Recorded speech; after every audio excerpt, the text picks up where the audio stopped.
তৃণমূল কংগ্রেসের আমলে যারা ওই চাঁদাবাজি, সিন্ডিকেটবাজি, তোলাবাজি এইসব করতেন, যারা এখন গর্তে ঢুকে রয়েছেন, সাবধান হয়ে যান। কারণ গর্ত থেকে বেরোলেই কিন্তু পুলিশ ধরবে। কারণ সোমবার থেকে নতুন যে গুন্ডা দমন আইনের সংশোধন হয়েছে সেটা কার্যকর হয়ে যাচ্ছে। গুন্ডা দমন অ্যাক্ট আর প্রিভেন্টিং অ্যারেস্ট যে বিল পাস হয়েছিল, মহামান্য রাজ্যপাল অনুমোদন দিয়ে দিয়েছে। সোমবার থেকে এই বিল কার্যকর হয়ে যাবে পশ্চিমবঙ্গ। এই আইন কেন এবারে আলাদা আলাদা এই জায়গা থেকে কারা গুন্ডা তার সংজ্ঞাটা আরো বড় করা হয়েছে। ফলে ওই সংগঠিত অপরাধ, যারা সিন্ডিকেট চালাতেন, যারা রীতিমতো তোলাবাজি চালাতেন, তারা কিন্তু এবারে ওই আইনের খপ্পরে পড়ে যাবেন। এবং শুধু তাই নয়, যদি পুলিশ মনে করে যে ওই সমস্ত মানুষের একটা গুন্ডামি করার প্রবণতা আছে এবং তারা সমাজের পক্ষে ক্ষতিকর, ভবিষ্যতে কিন্তু এইসব বাড়াবাড়ি আবার করতে পারেন, সেক্ষেত্রে পুলিশ প্রায় 1 বছর অবধি তাদেরকে আটক করে রাখতে পারে।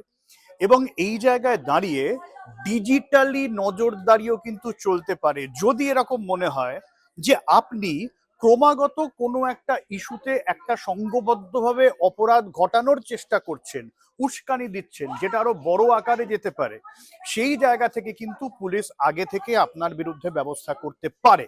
ফলে মুখ্যমন্ত্রী শুভেন্দু অধিকারী যে কড়া বার্তা দিয়েছেন সেটা এই গুন্ডা দমন আইনের মাধ্যমে কিন্তু ইমপ্লিমেন্ট হতে পারে।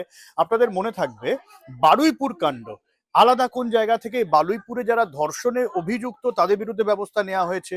বাংলায় প্রথম ধর্ষণে অভিযুক্তর এনকাউন্টার হয়েছে। ইন্টারেস্টিংলি আজকে যদি আপনারা দেখেন যে গণপিটুনিতে মৃত ইন্দ্রজিৎ, তার বাড়িতে মুখ্যমন্ত্রী গেছেন, একই সঙ্গে নির্যাতিতার বাড়িতেও গেছেন, কিন্তু মুখ্যমন্ত্রীর এই বার্তাটাও এসছে, যদি কেউ ওই হুলিগানিজমটা করেন, যেটা আগে ট্রেন্ড ছিল বাংলায়, একাংশ এটাকে ট্রেন্ড বানিয়ে ফেলেছিল, যে কিছু হলে আমরা ভায়োলেন্স করব, পুলিশের গাড়ি ভাঙচুর করব, সরকারি সম্পত্তি নষ্ট করব, বাস ভাঙচুর করব, ট্রেনের লাইন ওপরাবো, ট্রেন জ্বালাবো, এই বিষয়গুলো হবে না।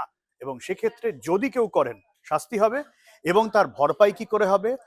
তার সম্পত্তি বাজেয়াপ্ত করে। অর্থাৎ অভিযুক্ত সরকারি সম্পত্তি নষ্ট করবেন, তার ভরপাই হবে তার সম্পত্তি বাজেয়াপ্ত করে। ইতিমধ্যেই বিধানসভায় সর্বসম্মতিক্রমে এবং বলা যেতে পারে যে সংখ্যাগরিষ্ঠতার জেরে গুন্ডা দমন বিল পাশ হয়েছে। এবং এক্ষেত্রে আইন যারা হাতে তুলে নেওয়ার চেষ্টা এ যাবৎকালে করেছেন তাদের জন্য জিরো টলারেন্স।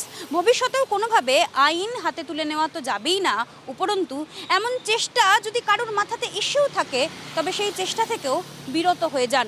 কারণ কোনোভাবেই আর কোনো রকম আইন নিয়ে ছেলে খেলা বরদাস্ত করা হবে না। বরদাস্ত করা হবে না সরকারি সম্পত্তি ভাঙচুর, হিংস্রাকে আশ্রয় প্রশ্রয় দেওয়া, এমনকি যারা এই সমস্ত কাজ সরাসরি করবেন বা যাদেরকে সাহায্য করবেন এই আইন বলে তাদের ক্ষেত্রেও সমানভাবে শাস্তির নিদান লেখা রয়েছে। এক্ষেত্রে পুলিশ যদি চায়, প্রশাসন যদি চায়, তবে সেই ব্যক্তির ওপর নির্দিষ্ট এলাকা ছাড়া করার নিদানও রয়েছে। পাশাপাশি তার সম্পূর্ণ গতিবিধির ওপর নজরদারি তো চালানোই হবে। এর পাশাপাশি একাধিক কগনিজেবল অফেন্স, নন কগনিজেবল অফেন্স, তার আন্ডারে একাধিক শাস্তির নিদানও রয়েছে। পুলিশ প্রশাসন যদি চায়, কোনো ব্যক্তির ওপর যদি সন্দেহ হয়, তবে সেক্ষেত্রে নির্দিষ্ট তল্লাশি তারা চালাতে পারবেন।